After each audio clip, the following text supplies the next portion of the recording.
We have so much data about our customers. How can we not use that to bring that customer back again? Increase their average order spend, increase the time to next purchase. We had to really focus on how are we going to get through the door, how are we going to solve a problem, and how are we going to make it easy for the retailer to be convinced, for one, and B, to integrate. This is my time to make something truly, truly amazing with the right people and the right vision. So no matter what you throw at me, I'm just going to keep pushing through.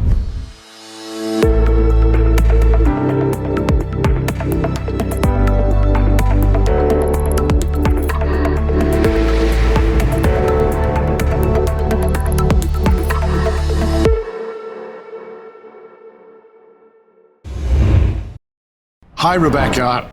Thank you very much for joining us. I'm fascinated to talk to you about your business because I know your background, you've worked with one of the biggest tech companies in the world. And I think some of them insights today are going to be fascinating. And I know they led you to build the business you've built today.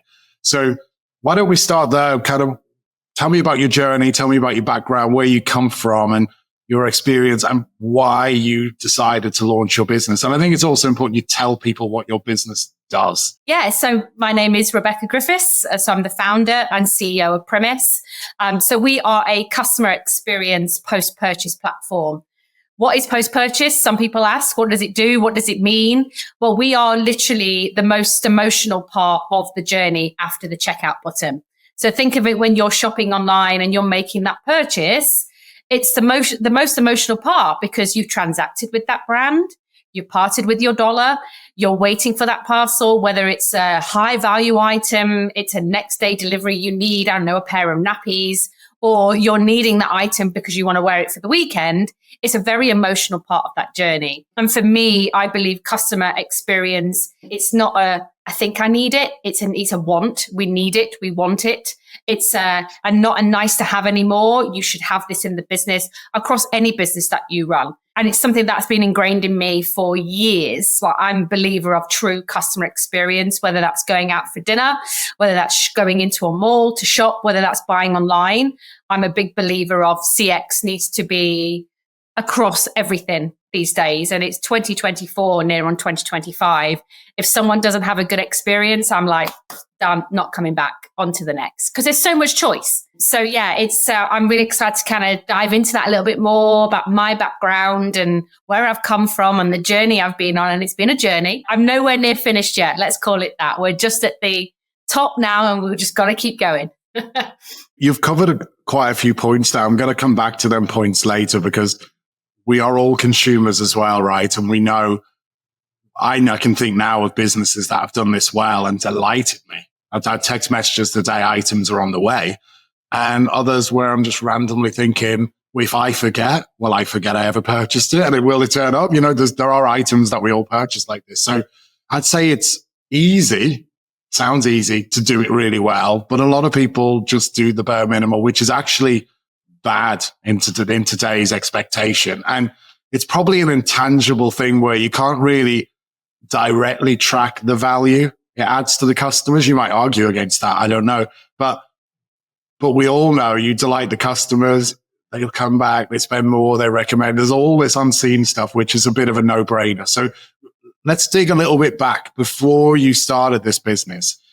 Tell me about your key parts of your journey and experiences and companies you work for. Yeah, for sure. So really for me, when I look back on the last 10 plus years of me being in software and tech, you know, I've worked for one of the biggest software businesses in the world based in Seattle, Amazon. And it's probably one of my biggest moments for me in my career to even step foot into that building and go for an interview. Like even when I went to a recruiter and said, hey, I'm on the lookout. I'm looking for something new. I don't know what that is, but I need to get my foot into something different. And yeah, the recruiter rang me up and said, look, we've got an opening at Amazon. And I was like, Amazon, as in like Amazon. They're like, yeah, Amazon. And I'm like, okay, me? They're like, yeah. I'm like, okay, what do I need to do? And they're like, well, it's a role within their Amazon Prime team. So it's launching that Prime that we all have now. We all have purchased Amazon Prime for that next day delivery, whether that's movie subscription, whether that's across all categories. And I was like, okay, let's go for it. I'm a little bit like that. If you just chuck yourself in, you never know what that door will lead you to. And I'm a big believer of that. So I turned up to this interview in Holborn, like oblivious to what this interview was going to be. But I was told it was going to be a 4-hour interview. And I was like, how are you going to grill me for 4 hours? I don't understand what you're going to ask me. They told me like to prepare, but not prepare because they can really throw things into the mix. So I turned up on the day to meet the recruitment manager, so to speak, to lead me through to this massive building in Holborn. I was like, wow, this is, Holborn and London. This is crazy for me. And given me that I'm from Sheffield, I'm not from the South. I'm not a city girl. I'm not from that world. So for me walking in, I was kind of like, oh my God, look, Mom, look where I'm at kind of thing, which obviously is a pinchy moment. And when you look back, I should have realized that more, but you don't at the time because you're focused on the interview. But yeah, long story short, I went for the interview, I got the job and I stayed there for quite a few years because I think with Amazon, that kind of catapulted me into the world of software, but also it kind of educated me that businesses like Amazon do it very, very well. And you don't have to be another Amazon. You don't have to be another $1 billion business, but you can do some elements of what Amazon do right into smaller businesses, into software businesses, into retail brands, whatever you do, because they have built an incredible business. And they have mission principles that are plastered all over the wall. And maybe you've been in businesses where people have these mission principles, but they don't work towards them. They just look great for socials and LinkedIn, and they say it now and again.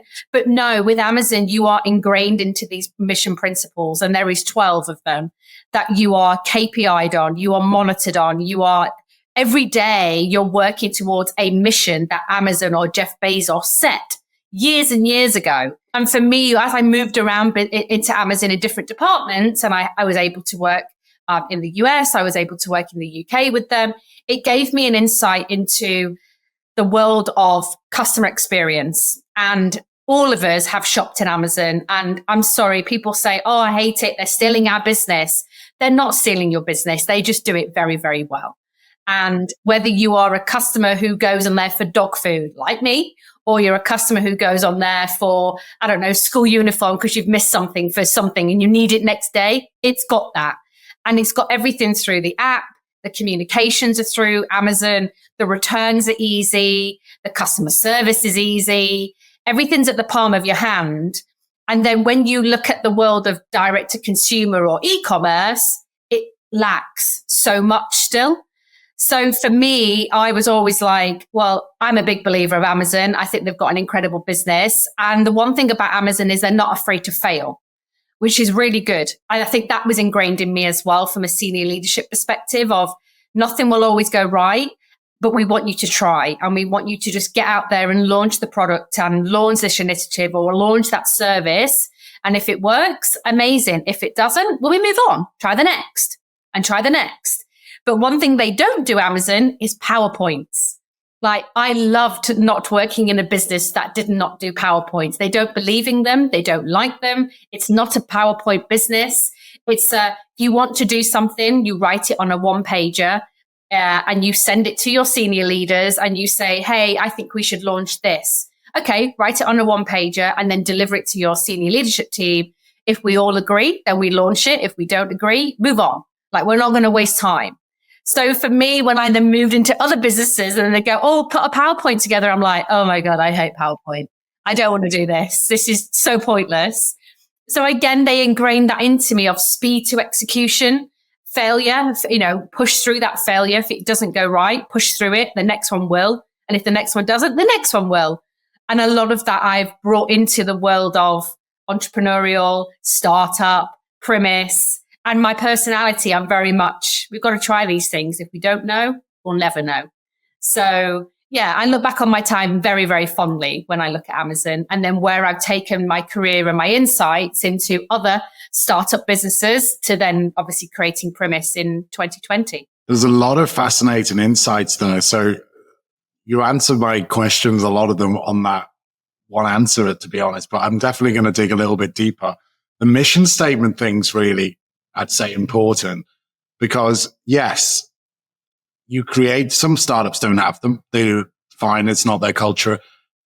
You've just said how powerful they can be. And if they're used and people are aligned and you KPI'd on them, super important. Do you use them in your business today? Did you grasp that and think, I've seen that work, focus everyone on a yes and no decision, or where we should double down into what we shouldn't be doing? Or does that actually, and you can answer your own question before you ask a manager or anyone else or other team member, right?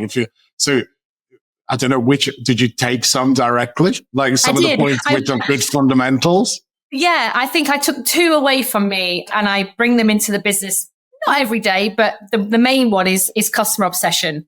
Everything we build, everything we think about, everything we look to build on the roadmap is the forefront of the customer. And that customer could be us as consumers, or the customer meaning the retailer who's buying the product. Because we are so customer obsessed in everything we do. This is all about how do we create a truly end-to-end final mile experience. And, for anyone who wants to know what is final mile is logistics. It's tracking it on a DPD tracking page. It's boring. It's off brand. There's nothing there. And customers want and need more. So for me, when Primis was created, it's that customer obsession. Be obsessed with your customers, because if you're not, guess who will be? It's your competitor. Someone else will be. Someone is waiting in the wings always. I'm adamant of that. When you go into that pitch, be present and be relatable, and know that you're building something that they want or they think they don't need, but actually in 2 years' time or in a year's time, they're going to turn around going, Primis recommended this. Primis said this was the trend and we needed to embed this into our platform. So Primis is right, so to speak. So I would say that is probably one of the core missions that I've taken out of Amazon, not used just in Primis, but other businesses when I was employed to other people, but I have brought that into the Primis world. But also the other one is frugality. If you don't need to spend, don't spend. If you can build scrappy to get it out the door quickly and get revenue on that and get traction, you can be scrappy. And I think that feeds very nicely into when we was fundraising. We are a lean team and we build lean, and we're not ones to have it looking great on the shop window, as I call it, but behind the scenes, it's crumbling. I need to build and I want to build a business that is profitable in the future. But we built it to scale. We built it with a good team around us. And we've been frugal where, we're not going to spend that because we need that over here. Yes, we may have cash in the bank, so to speak. But for me, it's how can we be frugal as a team? And we're all working towards, if we move that needle, we'll get to that. But we don't need to spend that huge amount to get to that end goal, so to speak. So that is something I would say my 2 missions I brought into the world. And sometimes people will go, spend more money. And I'm like, I don't need to. We've got the tools to make it good. Why do we need to spend thousands and thousands of pounds to do that when we could spend $100 doing that, so to speak? Yeah, I did. That is always a challenge. And I don't know what the right and wrong answers are. It's an interesting viewpoint on when you raise external capital, because you raise capital, you've raised money, other companies raise money, they go around, they talk to investors, they go through that process. It's daunting. It takes time. It's a big sap of time, right? But if you're successful, you get term sheets, you close money, hopefully millions land in the bank, and you get to take your business to the next level and deliver the plan. There's always a fine balance between getting too loose or too fat, as a business, versus keeping it too tight and so lean. There's a spectrum of what, and I think you touched upon stuff a minute ago where you talked about try lots of things, fail fast, move on. For me, it's always calculated risk. So you might allocate budget and spend, and that's still being through. You're not wasting it. You're not buying you're shopping around. You're always watching the dollar. Sometimes it's time versus money. Sometimes you can go and shop around at 4 competitors, and what are you going to save this much and waste 4 hours? So you just got to get the balance right in everything, right? But if you are trying new things as a founder, as a leader of your business, and your team members have ideas, how do you decide what you do, what you focus on, where you maybe put time? Time is money, resource, or money, or budget. You spend, you buy whatever you need to help test something or try a new area, or And then how do you know when to fail fast? What is fast? Do you know that before you start? I'm interested in the Amazon view as well. In your view, do you know before you start what bare minimal looks like? Because sometimes I do that in my own head and I don't know if it's right or wrong. I don't think listeners really know, but it's okay to try. I always say send the speedboats out. This is the main boat, but we've got to send testers out, and it's okay if they all fail and die because we haven't put all our resource into that. But if we find a new route or a new island or a new opportunity, you've got to look at that positively. If you send too many out, are you really going to track the results? Are you going to look at them properly? So focus is super important, right? How would you get that balance right? The Amazon way, try stuff, fail fast. Have you ever also come up with a situation where you've had a great idea and you're really demotivated because no one else seen it? Yeah, for sure. Absolutely. I mean, when I was at Amazon, I remember years ago, there was a couple of programs Amazon wanted to launch. And some of your listeners may have been one of those customers. But a few years ago, we launched Amazon Travel. So Amazon Travel wanted to compete with Booking.com. And they wanted people to go to Amazon to make their bookings for hotel nights. They wanted to get into the airline industry so you could book your airlines through your Amazon account. And I was part of that team. So I was part of that travel team launching that initiative through Amazon in the UK and in the US. And when I say fail fast, I would say we were on that project for about a year. And we knew either this would really take off or it's taken too much time. But someone kept saying, no, we need to keep pushing, because we started to land a couple of quite big contracts. Like Hilton was really interested in partnering up with Amazon and being a preferred partner to an Amazon customer wanting to book Hilton nights away. So I remember meeting the team at Hilton in the UK, in sunny Watford, and talking about this Amazon vision of being the next Booking.com. And I remember sitting in this meeting with all these guys, senior leadership team from Hilton, kind of saying, well, what makes Amazon different? Okay, yes, you've got the logo, but how are you going to compete with Booking.com? You are Amazon. I think of Amazon as in I come to you for toilet roll. I come to you for razors. I come to you. I wouldn't sit with my husband or my wife and think, let's book our holiday. Oh, we'll book it on Amazon. So it's that education piece, but we were adamant, no, we can do this. We can work through this. And we kept pushing it and pushing it and pushing it till it got to a point where we were like, this is too much resource now. We had like a team of 25 people on this like project launch. And then someone else threw in, well, why don't we do Amazon Music? And then someone was like, we'll be the next Ticketmaster. And it was like, right, these are pipe dreams now, guys. Like this is not going to work. But someone said, let's try it. And if it fails, we've tried it. So off came Amazon Tickets. So Amazon Tickets then was launched and they wanted to compete with Ticketmaster. So you can get Coldplay tickets, Adele tickets, but not just again, it was for globally. So again, we were then competing with Ticketmaster. And then people started to say to us, you're deferring away from your core product. You are Amazon. You're not Booking.com. You're not Ticketmaster. What are you? And I think Amazon then realized, hold on a minute, we're now taking away from our core products and what we're good at and what we can deliver on versus these fancy things that are shiny and light and blue and nice. Let's go for those. And I think that took a year to then admit failure. But then when I look at when they launched Amazon Music, I mean, I have Amazon as a Prime user and I have Amazon Music as part of my subscription.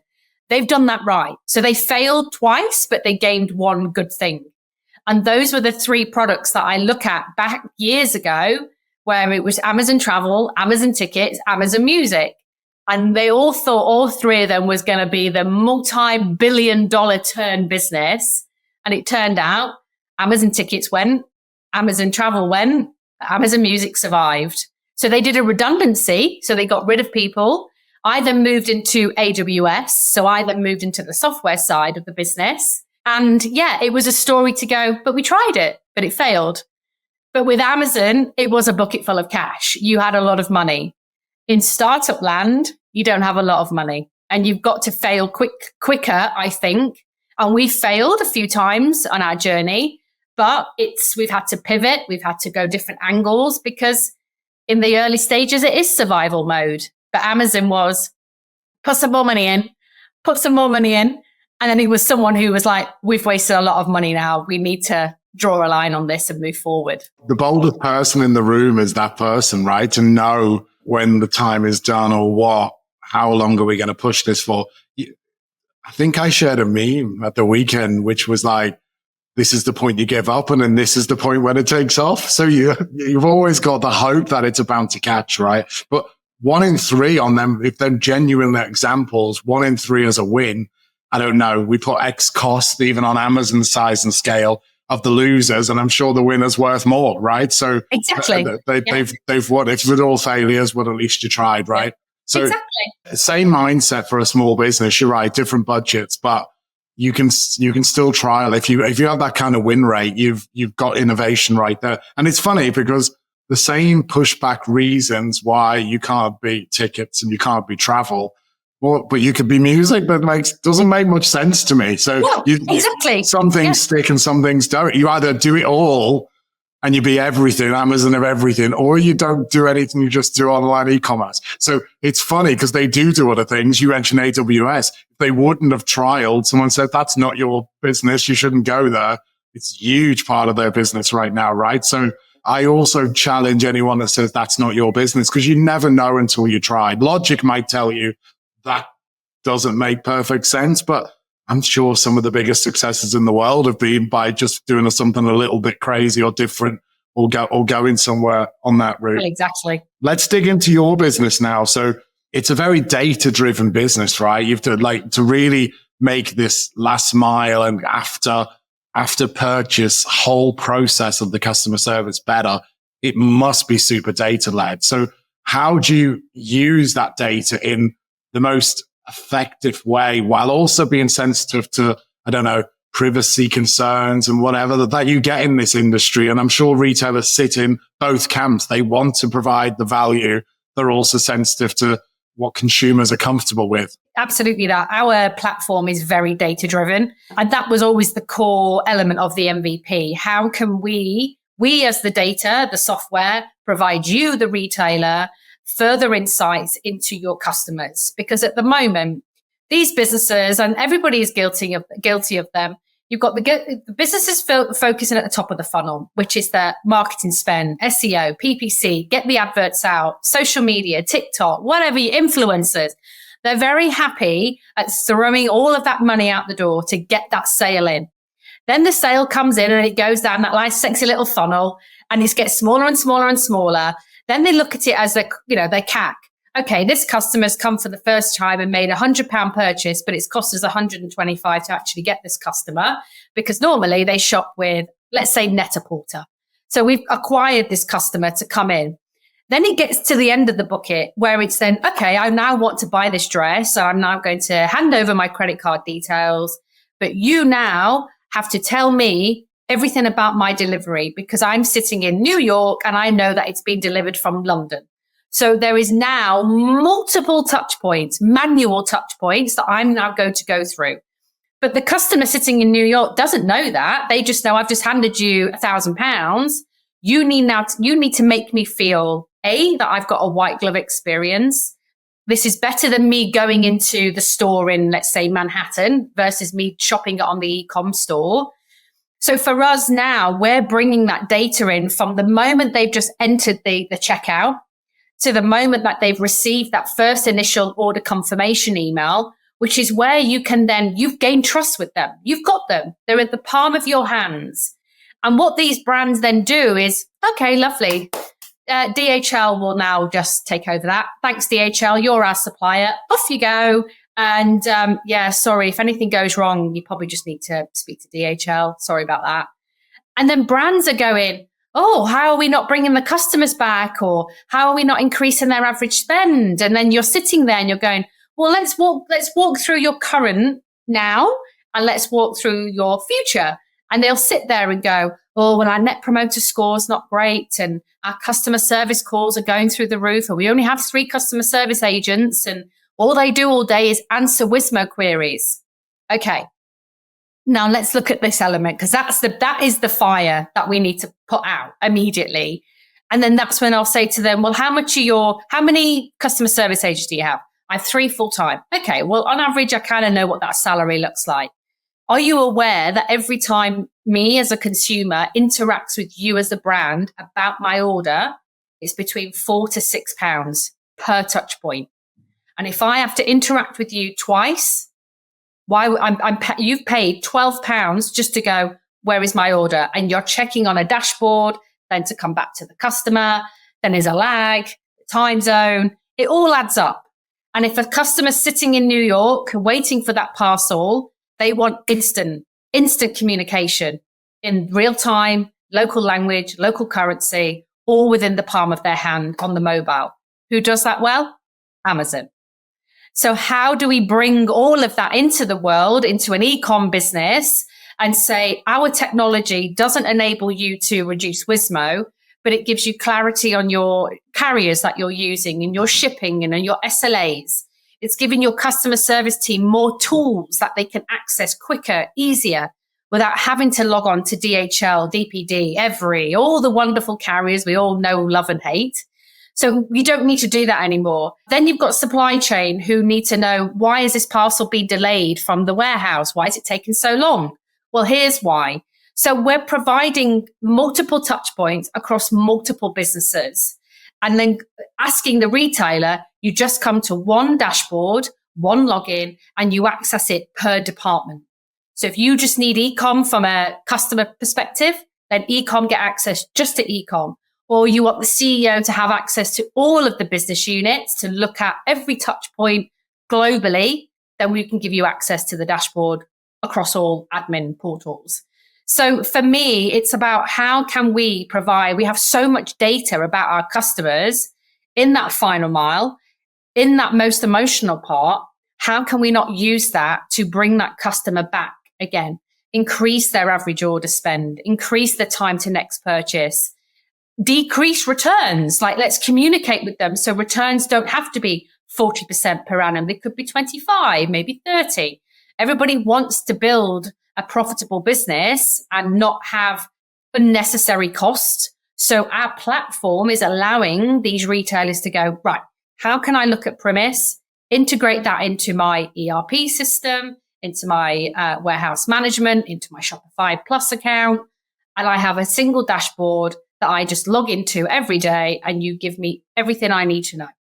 Seasons, trends, carrier trends, delays, customers, everything. And that's what we've built not from day one, because obviously you can't build all of that from day one, but that's what we've done pretty much this year, post fundraise of last December, which has come around so quickly. How has it been a year? And that's what we've been building this year, is to be really truly data driven, with some increase of AI into that to help, those businesses be more efficient. And, but we're nowhere near done. Like, we're nowhere near finished what we need to get to. So it's exciting, but we know we're solving a big problem. You covered another part about AI, big buzzword at the moment, right? So more than a buzzword, to be honest. We're seeing significant, cost savings, innovation for every company. Like, even the apps I'm downloading on my phone, the stuff I can create within seconds. I've stopped using Google. I take that back. I've reduced my usage of Google by 90%. And I'm an active Googler, right? Which that says to me, if Google search is important to Google, should we be shorting that stock? I don't know. Have you got AI on your phone? Are you using it regularly for business use? So it's funny because business, but not personal. Okay. So it's interesting because I use it on my phone for business, but it's just, and personal, I guess. But how is AI influencing what you're building or what you're presenting to the customers today? Is it beneficial to your business and your industry? For sure, 100%. Because, when we look at all these retailers that we're talking to or working with, everybody wants to have data. Everybody wants to be a data-driven platform. But then again, so do logistics companies. Logistics companies are not a data business. They're not. Their business is, how do I move a parcel from A to B within a timeline of 3 days with as least problems possible? But then when we talk to logistics businesses, depending who we talk to, some get it, some don't. And I call it, the ones who don't are the old school guys and girls, who have been doing their around their businesses for 20, 30 years and don't want anything different. It's the new emerging logistics businesses where they see us as, okay, so you could bring your platform into, let's say, our warehouse. We can streamline our warehouse efficiencies more effectively, plug that data into your platform. We can understand the carriers better. We can understand the harmonization of things. Okay, this could work actually. And it plugs into Shopify. Okay, perfect. So it's plug and play. Yes, it is. Because you have to be plug and play. You cannot go to a retailer and say, hey, do you want to buy our piece of software? And it will take you 6 months to integrate. They'd be like, yeah, I'm okay, thanks. There's the door. Come back when you're ready. So we had to really focus on how are we going to get through the door? How are we going to solve a problem? And how are we going to make it easy for the retailer to be convinced, for one, and B, to integrate? Because that is the biggest thing that we go through is how long is this going to take us to integrate? Because we don't have time. No one has time. No one's got time. And that's time with money again, like we said earlier, right? So how much on you selling your product, this is important for all founders and entrepreneurs listening. You're not in the startup stage, you're in the scale up stage. You've already got proven business and it's growing the customers. You've talked about how you build and out the product. It's still not perfection. It's a work in progress. It's good enough for today. You know, it's fixing a lot of challenges and problems. How much of your customers, how many of your customers buying into the product is today versus features they're excited about in the future? Because that's with any software business, that's always the case. And it's good enough for today. It makes a 10x improvement of today. But here's a glimpse into the future because customers will sign up to, it's got to be good enough for today. They're not going to sign up to all the phantom vaporware that's coming, but it's an important positioning for you to go and think of what we could achieve in the future. You know, the world mightn't be there. The technology mightn't be perfectly aligned, or even all them data points mightn't be aligned yet. But how many of your customers get excited and ask you about how could this, or even throw in ideas for your business for the future? No, for sure. I would say probably half of our customers or brands. So we're very heavily on sort of account management and being in the know. And we always want to be seen as a thought leader in our industry. So like right now, we're going through the motion of doing all our account management reviews at the end of the year and then sitting down with them and saying, hey, this is our roadmap for the next 6 months. Of this roadmap, do you need all of it? Do you need half of it? Or is none of this actually applicable to you? We know that wouldn't be the latter, because then we would be all out of jobs if we were just trying to build something and none of us wanted it. So we always go into, especially with our technology and especially the brands that we deal with, from luxury brands to beauty brands to handbag brands, shoe brands, whatever, we deal with a lot of different ways from consumer related brands. But when we go into them, it's very much the same pattern. It's always, how can I save more money is one, but how can I get better visibility? And better visibility is more data. It's more enhancements to the platform. It's how can we just get, everything's got to be easier. The next phase, if I need to do this module, I just need to click a button. I don't do anything else. I just need to just tap, go, and I'm integrated and it's working across all of my multiple platforms. So when we go into those account management, and even I still do them now, of what are you looking at next year? What's your plans for next year? Are you migrating away? Are you looking at a new platform? No, we may change to a newer ERP, but that's far away at the moment. But we still need your platform to solve A, B, and C. So I would say, half of our brands will say to us, oh, when is that coming? Or could I add something into that? Have you thought about this way? No. Let me bring, my chief product officer on that call and he can talk to you about it. Yeah, great. Bring him on, because there's another area we're looking at which you could potentially build for us, solve for us, and then you could help that with other customers. So we've had a few of those along the way as well, which is always nice. I think they're most powerful. I've seen that in sales and business development, where clients will, if you open the door and build their trust, they will come to you, like you've just said, with, we've been thinking about this and we're not sure how to go about it, or we'd like to deliver this. Is this something you can do? And as a business leader, founder of this business, how do you take that forward? Because you can either be a yes woman and say, we can do that, which is never good because you can't do everything. Or have you ever got a client to, hey, it's such a good idea and they want it so much that they could pay, as you're a startup, right? They could pay for the development of this, or I can deliver that, but that's going to be X much. And, they're really building your product for you. They're paying for that product launch and you add new features. That happens a lot. How do you choose what's core, what's value to other clients and to your platform, and what's definitely not your realms and remit? For sure. We've actually had 2 of those retailers who have done that, where they've come to us and they've gone, hey, we need to do this. Your platform could do that. But if it did this, that would solve this massive headache that we've got here. Could you potentially go away and talk to your tech guys and see how long it would take? And we'll pay for it. We'll pay for the resource. We'll pay for the onboarding. We'll pay for everything. Tell us a budget, but don't go crazy. But we'll pay for it. And we've had that done twice, actually, not last year, the year before, where they wanted us to integrate into some tech data system that they were using.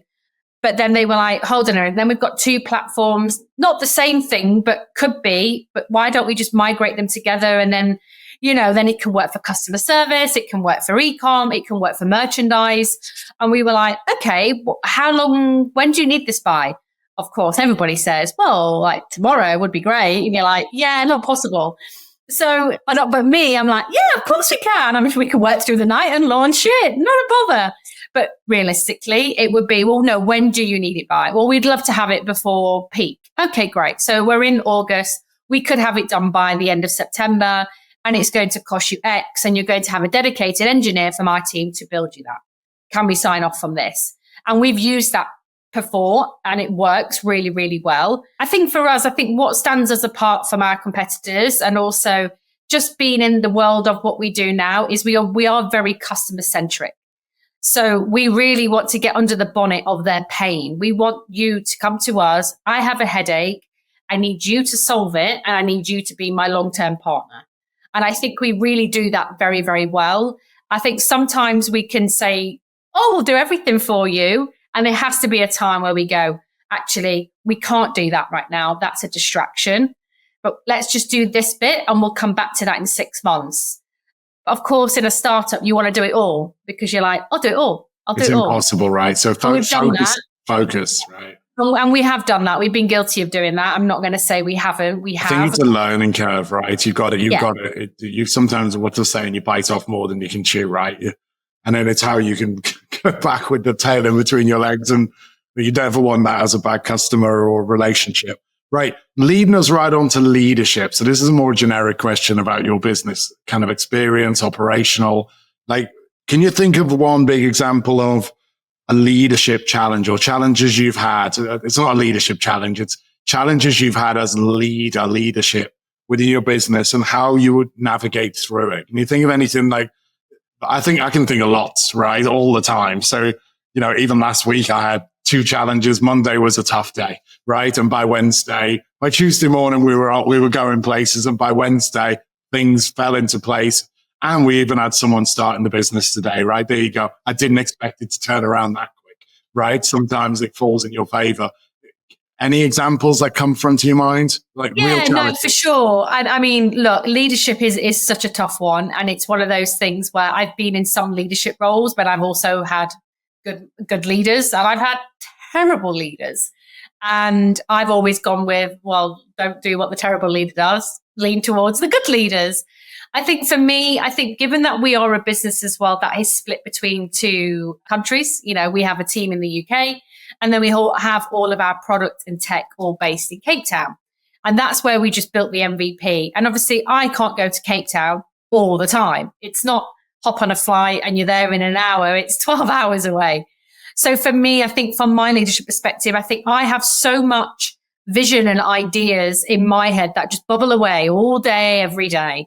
And I'm very hard at putting them down onto paper to then telling the team to go, hey, have we thought of this? Have we thought of this? And sometimes that's taken me elements where we've launched something and it's gone terribly wrong. And then I'm like, maybe I wasn't clear. Maybe I didn't relay the vision of what I needed this to look like because I wasn't there in person. It was all very Teams or, on Slack or Teams or whatever. And I think that for me has been a learning curve because obviously I've probably not relayed all of the things that was in here to what I needed the team to build. Sure, but they had Yes. the part of the right. And then it was like, I looked at it and I was like, that's not what I thought it was going to be. Have I said something correct? Have I not said something right? And again, it's down to leadership of keeping the team, not micromanaging them, but keeping them on the right path of the vision. No, we need to build it this way because that will do this. And if we don't do that, it will then lead to that problem. And I think because I've been in it for so long, I can see these problems occurring. And I think sometimes I've just not been probably overly clear with the tech team to go, no, we need to do it this way. And I think that's been a couple of challenges this year and also last year as well, whilst in the mix of fundraising and doing everything else in between. It is challenging times, and leaderships are not for the faint-hearted, I've realised. Yeah. No, I agree. So being takeaways from that will be super clear. How would you rectify that? How would you advise other people? Because I think everyone's going to run into the same points, translating a vision into the reality when someone else is building it for you. So how would you do that better next time? You can't be everywhere at once. You can't give them all your time. You can only give them chip in and chip out ideas, or what have you seen that work to make sure you don't get the output wrong? Yeah, I think for me, because I'm a big believer of I don't micromanage people. You bring in the right people to we're all on the same goal. No matter what level we are in the business, we're all on the same goal to make Primis a success, from myself right through to marketing. And I think for me, because I've worked in businesses that have also been very much they're on your shoulder. So I didn't want to create that with my tech team to be constantly on their shoulder. But actually, I think it was on my side to maybe I should have just touched base with them a little bit more, just to make sure they were on the right path than me thinking, oh, they know what they need to do. Right, I can move on to the next thing now and keep going 100 mile an hour on this path, when actually I should have gone, that path needs 30 mile an hour. This path needs 70. Right, I'm going to stick to this one at the moment with a little bit of moving into that lane now and again. But because I went, right, you know what you're doing. Yeah, good, great. Right, I'm off, on to the next. And I don't think I made it clear.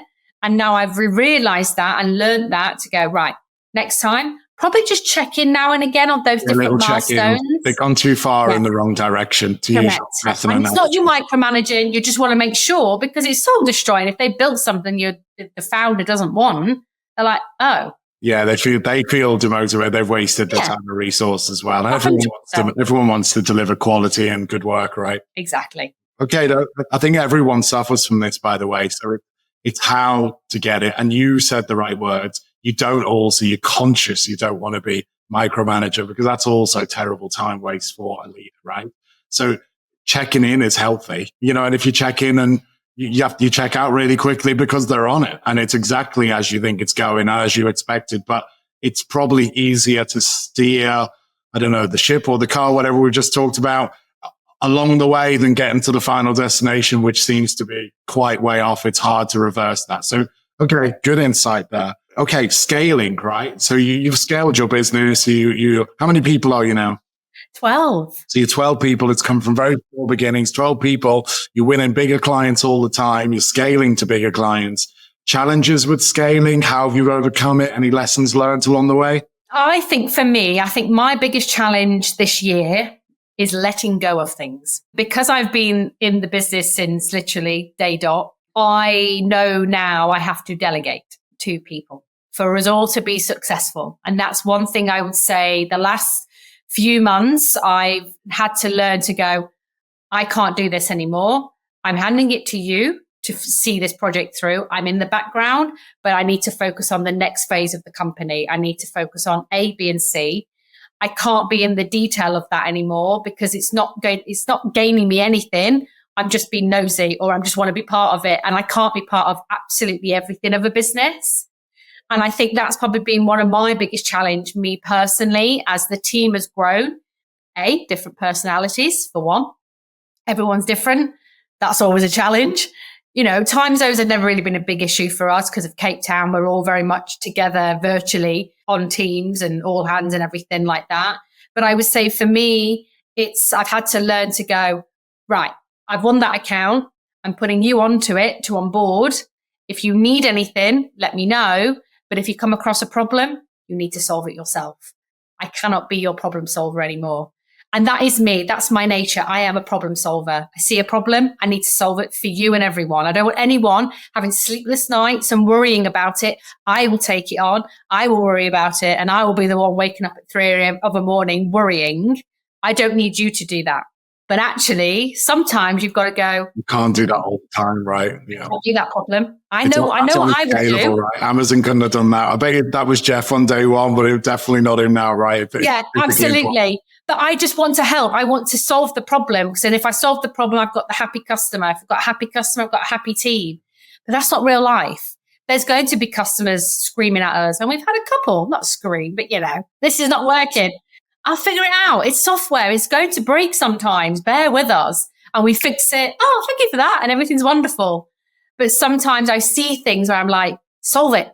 Or I'm going to jump in and solve it for you. And then I'm like, no, you can't do that, Rebecca. You need to go and do the next thing for the next thing. Your team need to own it, right? And I see that sometimes. I see examples where I'm made aware, by the way, this happened. We're on it. And it's like, okay, because I have to be aware, you have to be aware, because if a client comes to you or something, you can't look off guard on some important things. Same for me. If something's happened to an investor or not quite right, I need to be aware of it. I don't need to know all the detail, because that's not productive use of my time, and I can wheel someone in or we can tackle it together. So yeah, I think it's the right point of view. It's the way to deal with it. Right. Personal insight and inspiration. I think this is a nice category. I always like to dig a little bit deeper. I think it's nice to see where your, motivation or guidance come from. So has there been anyone significant who's been a mentor and inspiration to you in your journey so far? And what advice was most valuable from them? That's a really good one, actually. And that's something that I would say I've never really had a mentor on this journey up until recently, probably about 6 months ago, where I brought somebody in just to kind of sit with me once a month and make sure I'm doing the right things, or I've got a challenge and how would you overcome it? But really on the journey, I've been I figured things out on my own, if that makes sense. And I don't know if that's the right thing or the wrong thing. I don't know. But also sometimes when you do open up and you speak to other founders, it's amazing how you're all going through the same pain, just maybe some different levels. And I've only really learned that again this year when I've openly spoken like, oh, I'm really struggling here with this and there. Me too. This is how I did it. So I would say from that question, I've never really had a mentor or anyone that's gone, you're inspirational because you've changed how my mind works and this, that, and the other. But one thing I have learned this year is if you need help, ask for it. If you have a request, just ask, because 9 times out of 10, they will do that for you. And I've always learned I won't be a pest, so I won't bother. I'll do it myself and I'll do it the longer way and I'll just do what I need to do to get to the end result. But actually, it's amazing. Like the last couple of weeks, I've asked for a couple of connections. So, so-and-so, could you introduce me to that person? And every one of them have gone, sure, no problems. And I'm like, maybe I should have done this earlier.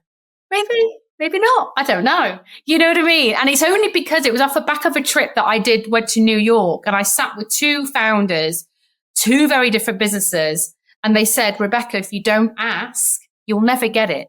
And I was like, yeah, I probably do need to ask more, because I don't. I just kind of go, I'm okay. I won't be a pain to anyone. I'll just figure it out myself.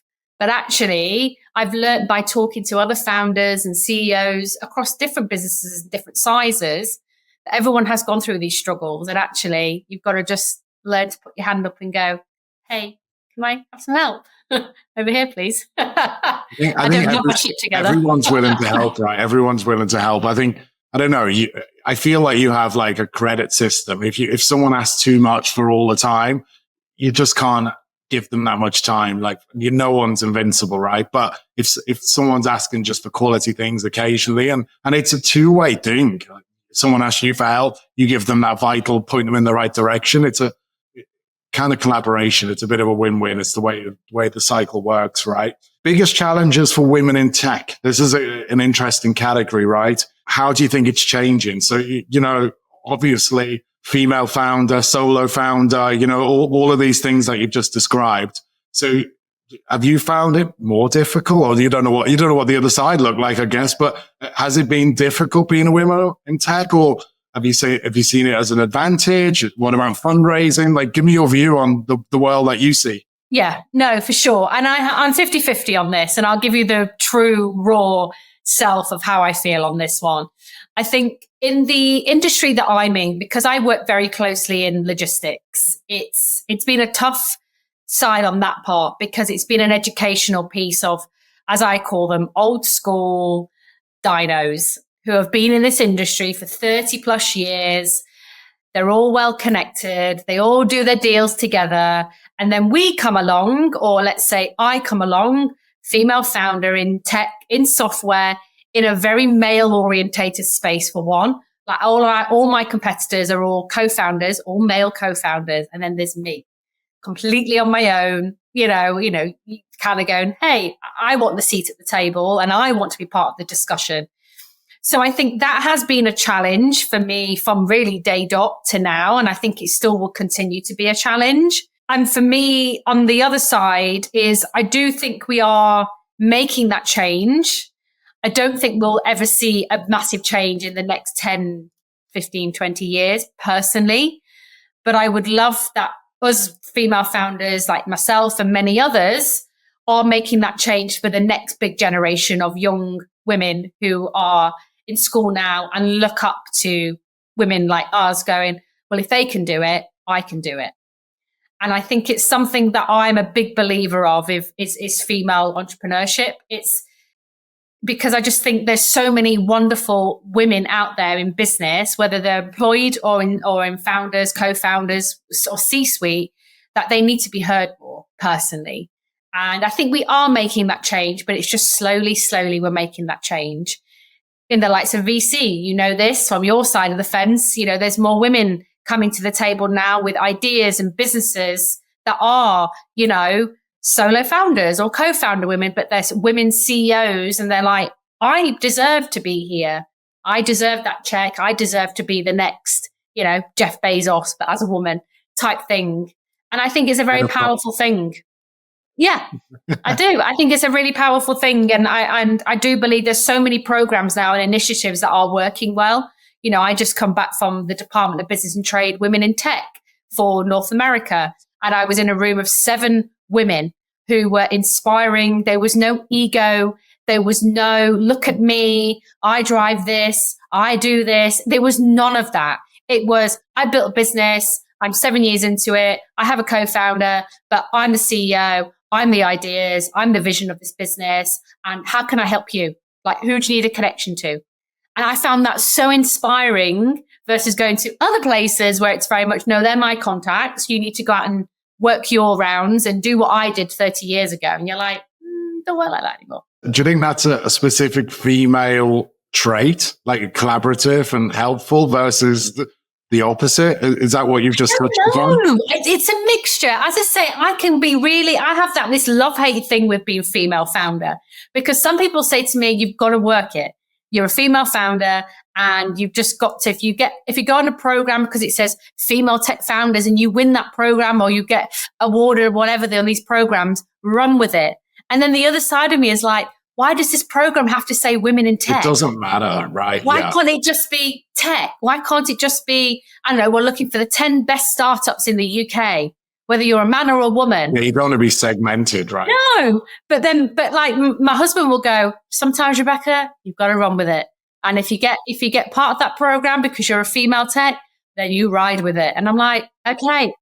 I agree. The whole question for me is slightly cringe, but it's important to say, because females are a minority in the VC space. And, I internally, we look at our own data a lot and, I can critique our own data and we're not trying to be biased and we're not trying to be this. And, we invest in lots of female founders and it's really exciting. And I'm not looking at it a man or woman. I'm looking at the business idea and the traction genuinely. But sometimes maybe more females aren't getting to that traction because they haven't had the first steps because the numbers are against them in the industry. And that's not doom and gloom, by the way. Everything's achievable. You just got to, you just said you got to work for it, go for it, go and win it, fight your corner, go and deliver. It's all about results. And, people will look back. Funny enough, out of this podcast that we're doing, I don't know if this is a coincidence, but the first interviews have been female, 3 interviews and 1 male. And I don't know if that's Christina's helping me book the wonderful women within our portfolio. It's not skewed naturally, but I don't know, the better talkers in a great way. They're like, you're talking fluidly, naturally. It's good insights. It is what it is, right? And so if you watch my podcast, you will think all of our investments were female founders, and it was a stupid question. but no, I definitely want more. I definitely want more in the portfolio. 100%. And we've just got to keep pushing our way through, and we've got to make the next generation of young girls who look up and think, well, I want to do that. We can. But I don't think we're there yet. And I don't think we're halfway there yet. But it's sad that the data, like that 10 years thing, is it equal? Is the data, the statistics don't stack up yet?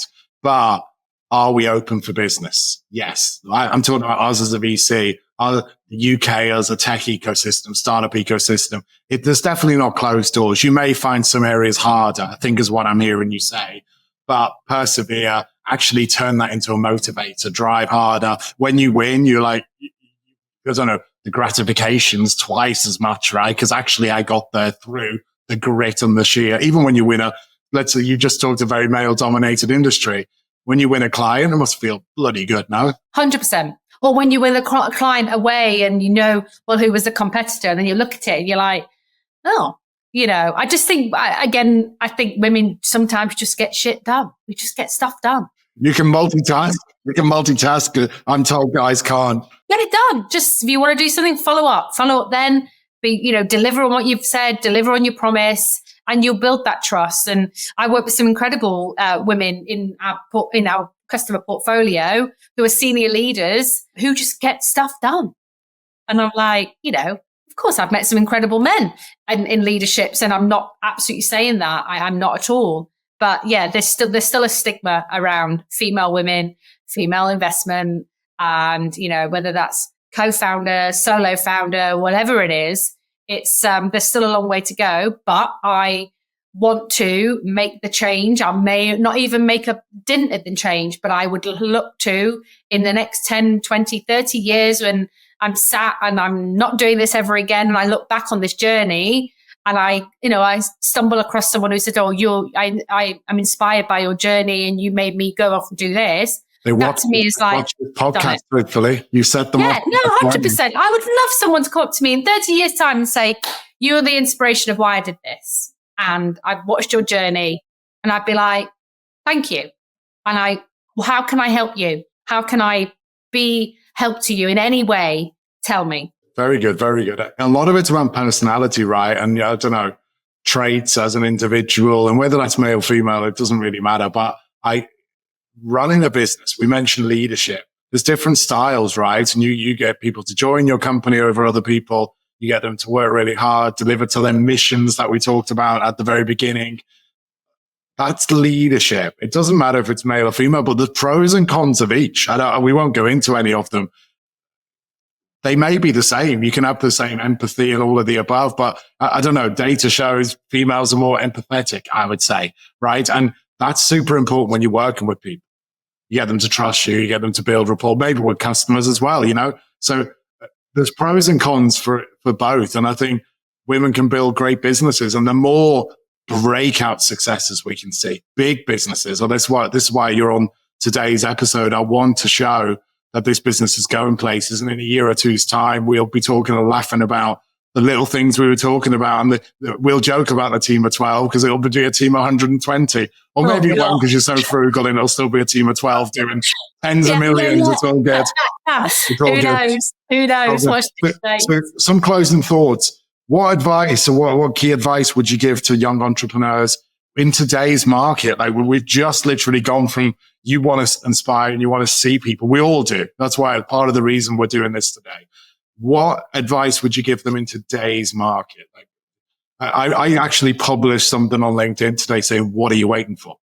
Literally, because there's so many people sitting on the sidelines of want to do it. They read about it. They like the comments. It's like, but why aren't they making the leap?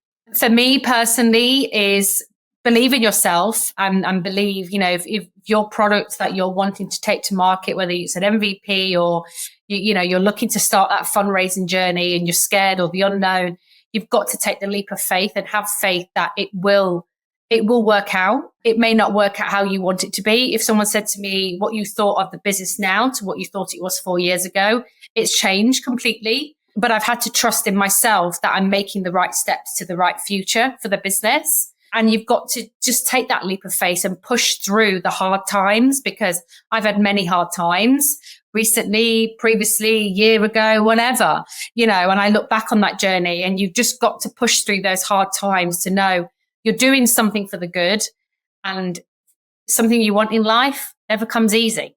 And as people always say to me, if it was easy, Rebecca, everybody would be doing a startup right now.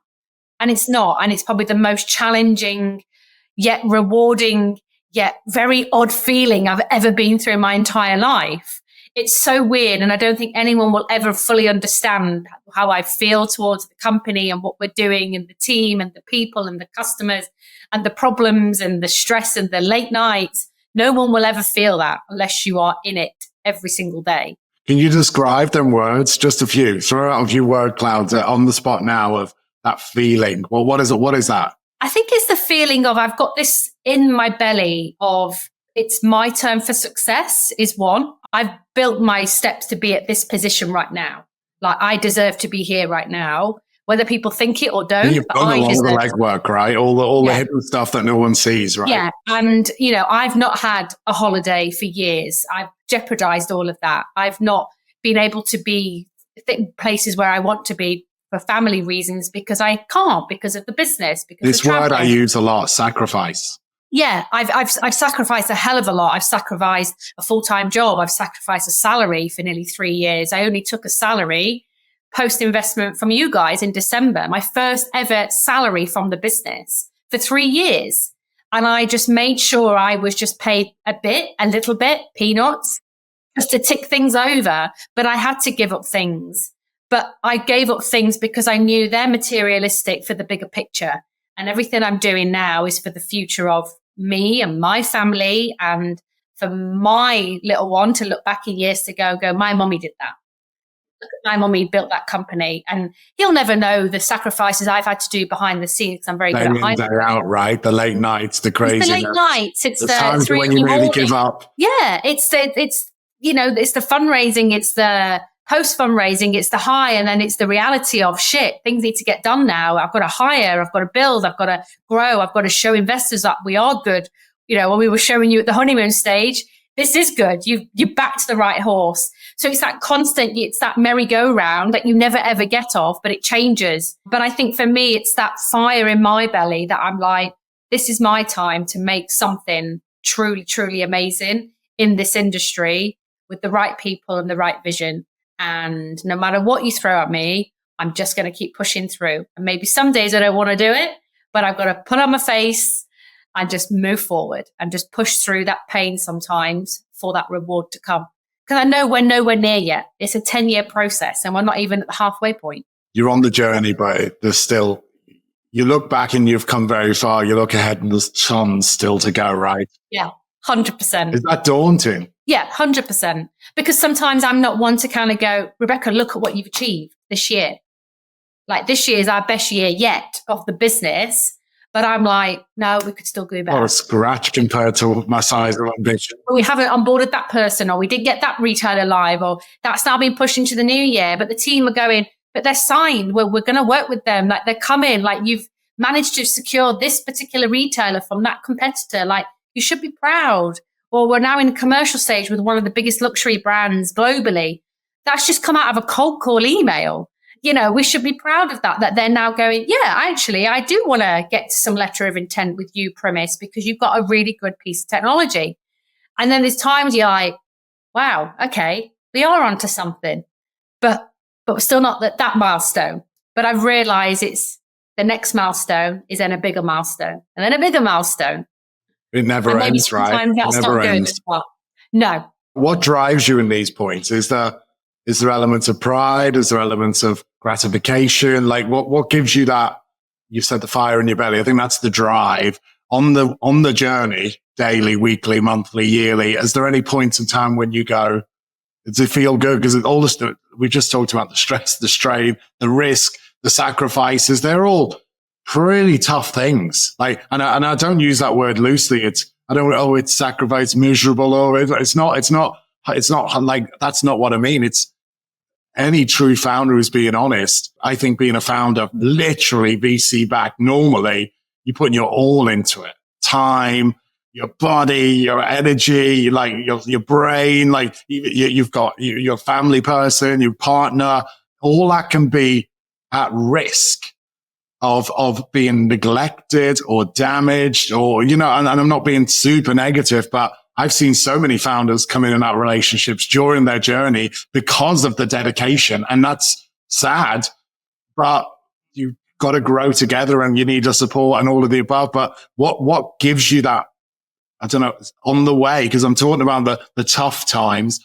What gives you that adrenaline? What gives you the good stuff? Where's the good feelings come from? What are the wins? You know what? I think the good feelings and the adrenaline I get is when we go into brand new businesses and pitch our solution, and they've already got something in there that's multi-million-pound turnover business, Silicon Valley led, all the fancy bells and whistles. And we come along, me and let's say my chief product officer, and we just say, hey, we're Primis.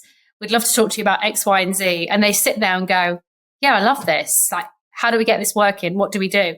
That gives me the most adrenaline, because it's like we are doing something right. We are building something incredible. And I think if we can do something so much on the fundraise we did last year with the team that we've got, it's not the biggest team, but it's not the smallest team. What can we do in the next 2 years? Where will this business be this time next year? Where will this business be in 2030? Who knows? Someone may come knocking on the door, want to buy us. Someone may come knocking on the door and want to put more money in. Who knows? And I'm open to all of those elements at the moment. But right now, I'm so focused in, we're nowhere near the finish line. So let's keep building, let's keep launching, and let's keep making noise in the industry, because we clearly are.